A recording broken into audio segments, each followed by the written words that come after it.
gentle release for plantar fasciitis, fasciosis, if you want to call it that, or just general pain in the foot.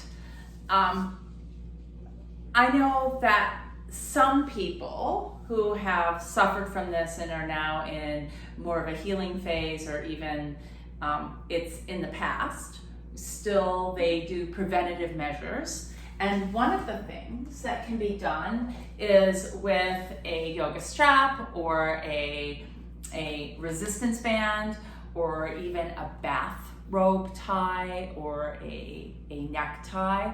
These can be stored in the nightstand or next to your bed, and in the morning, something that's pretty nice, because as we sleep, our body doesn't really go through a whole lot of movement, and so the connective tissue begins to weave a little spider web of connection between, and that's why we might feel creaks and crinks when we get up in the morning, and our feet might feel fairly stiff.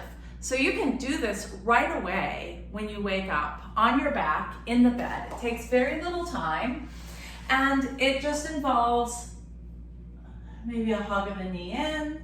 Plus, this is nice because the bed is more forgiving than the floor if it's difficult to get down on your back on the floor. And then you take your strap, your tie, whatever, and place it around the sole of the foot, and it may look more like a lassoing attempt rather than getting your knee really close.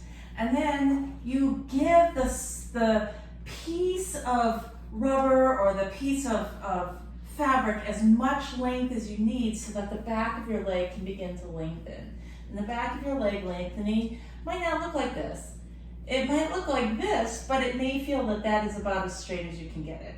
Just fine. We're not looking for end ranges of movement, especially right when we wake up. So you can go through a couple of these, of bending and straightening, and you can keep it where it's as straight as it can be comfortably, where your breath, especially your exhales, are fairly smooth.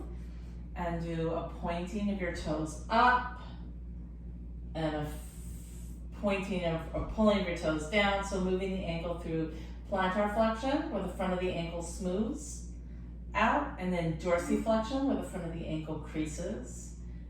And move through these.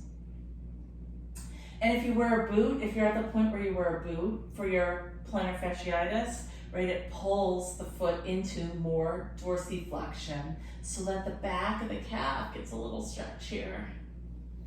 You can even turn circles. How much ankle mobility do you have? Right? Is the foot trying to make up for the lack of ability of the ankle to support some of the distribution of weight coming up through the ground and the distribution of weight moving down through the ground? I don't know, possibly. What does it feel like? It should feel nice to be able to move your joints around a little bit, right? And then maybe you give a pause and pull the leg in closer, maybe not. Maybe you just, doesn't take much, right? A couple reps, couple of breaths there, and then you can do the other leg. You notice what that feels like as you start. There might be a deep bend behind the knee. You feel it here in the hamstrings. Again, not pushing yourself into the end range immediately, or even at all in the beginning. Just noticing, can there be a sense of release somewhere? Maybe it's with the breath, allowing the breath the exhales to lengthen, and beginning to incorporate the practice of nasal breathing, when and if that's possible, to continue to breathe in and out through the nose. And then again, plantar flexion as you smooth out the skin on the front of the ankle, and then dorsiflexion as you crease it and feel what's going on in the back of the leg. Pausing in any of those spots to explore. And if you find that you're really tensing up in other places, what happens if you can let go a little bit? How does that change the sense of work or release through the leg? And then maybe some ankle circles. A couple in one direction, a couple in the other. This doesn't have to be a big production at all, right? It can just be a little stretch up, point and flex, a moving of the ankle just to get the joints moving. And then, I mean, that might be all you do, and then you can get up and go around your day. And as your day progresses, you may find, oh, my foot's kind of getting sore again. This is not about a long dedicated period of time to do these things. It's just frequent work every now and then of checking in. This can be done seated. Take your shoe off and just slowly let your hands, your fingers, his thumbs especially are good, coming and spreading through the skin on the soles of the feet. Right, and there might be some uncomfortable sensation, but as long as the sensation isn't causing you to grip or to hold your breath, just some kind of kneading, if you will. It doesn't have to be hard at all.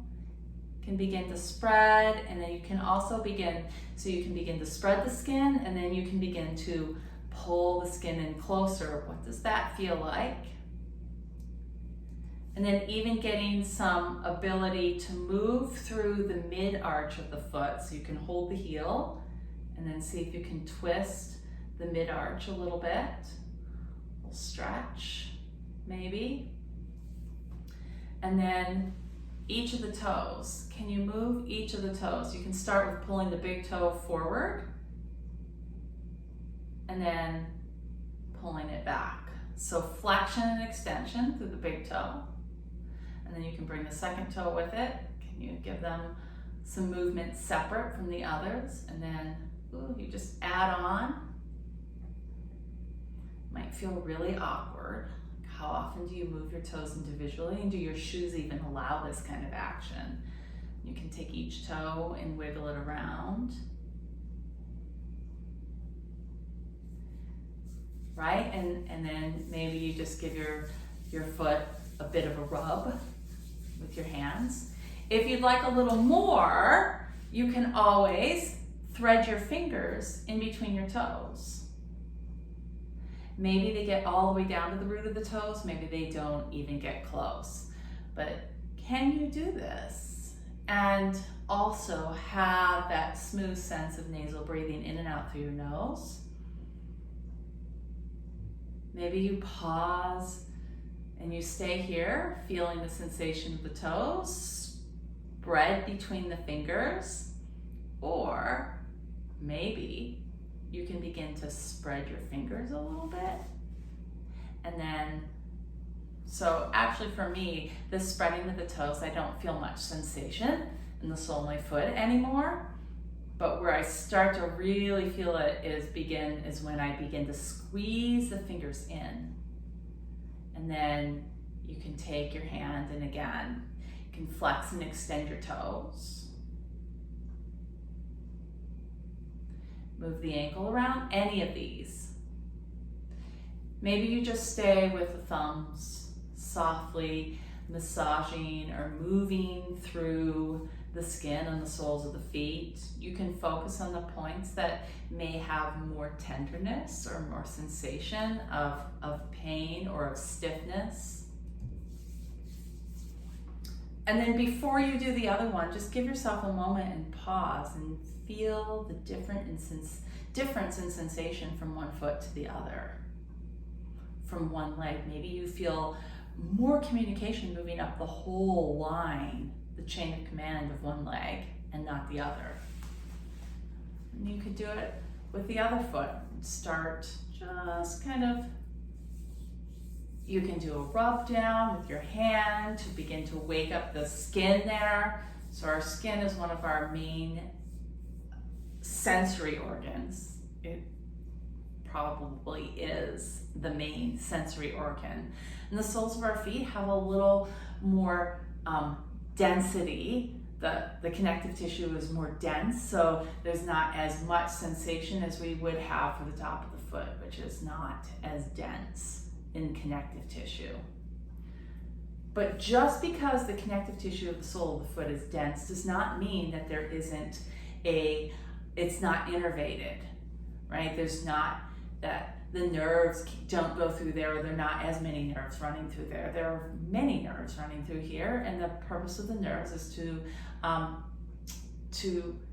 produce communication, to carry communication from the body to the brain, and from the brain back into the parts of the body. So again, this is using your thumbs and maybe spreading from the center line of the foot out. What does that feel like? Or expanding from the center of the line of the foot up to the toes and down to the heel. And then what would it feel like to try to shorten the skin a little bit? Do the toes want to come in on the action, or are the toes passive? All just things to notice. And then moving the toes individually. And can you create a little back and forth? And adding toes on. Couple reps, maybe just one.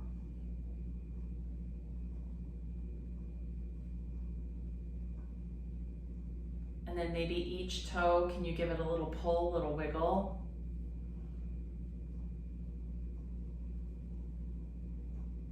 In the same way that the joints of our fingers might start to ache, and we do, right? We can sometimes polish, if you will, the fingers. Do the same with the toes. What would happen if we gave our toes as much attention as our hands? And then rub down.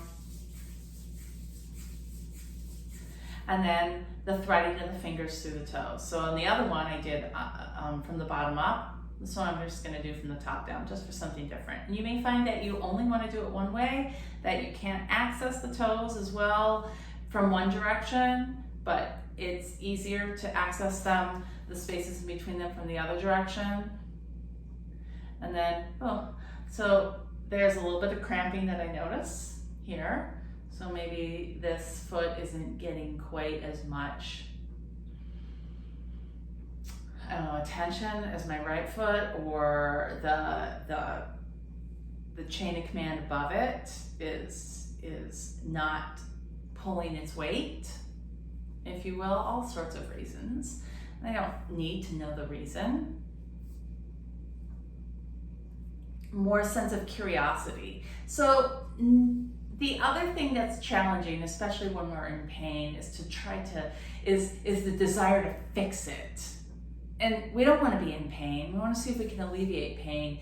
But the practice of having a curiosity behind all of these movements, curious about how it feels. So beyond the external sensation of pain, what do you notice beyond that? Can we be curious about our movements and how they might affect our breath, how they might affect the feeling of mobility or stability in other parts of our body? And that's a very challenging practice when we're in pain. So give yourself some compassion and some space if it's just not something that you can even think about right now. And then, after that, right, that's right. And then maybe a turning of the midfoot. So I'm holding my heel and my ankle somewhat stable, and I'm seeing if I can just twist my foot a little bit. Just to encourage the tissues and the skin to move around in a way that it might not normally move around. Right? We typically think about standing on the outer or the inner edge, or letting the weight fall in those places as being potentially injurious to our ankles, to our knees, to our hips. but we do have the ability to place weight on the outer and the inner edges of our foot. Good, give it a little rub down. And then before you go about your day, just kind of pause and notice, what is it that you feel through your feet, through your ankles, through your toes? You notice your toes touching the floor in a more individual way. This can be done once a day, it can be done twice a day, it can be done whenever you feel like your feet need a little more attention, but it's just a gentle way to open up the connective tissue, the muscles and the skin and the soles of the feet and the toes. All right, let me know what you think in comments, and I hope that this has given you at least a little bit of extra relief for any stiffness or pain.